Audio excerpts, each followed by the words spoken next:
For far too long, I've been a Philistine when it comes to the ways of coffee, buying ground stuff. Here's some fancy whole bean coffee that the hospital gave to my wife. The original year-round. It looks like a geometric panda.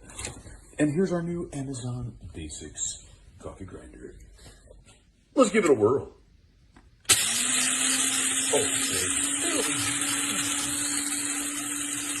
That's how you do it right there. That's how you grind up the good stuff. Gotta pulse it. This is gonna ride. This is gonna ride. Oh, baby. A fine, murky grind. Alright, that's been about 20 seconds. Oh. Whoa. Whoa, so fine. And now we'll unplug this, lest I hurt myself. Probably shouldn't do this, but oh, wow. So finely ground.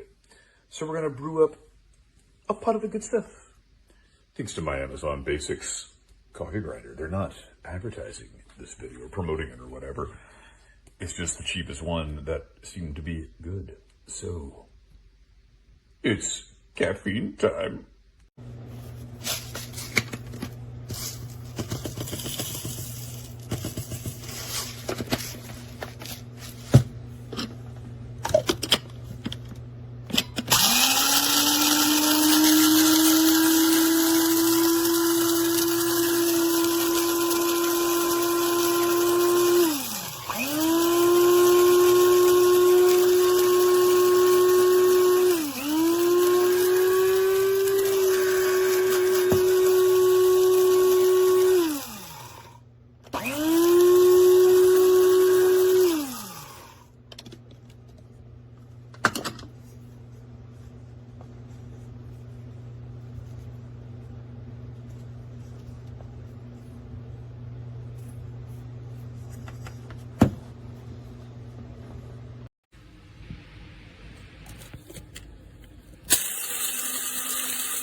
Get exceptional.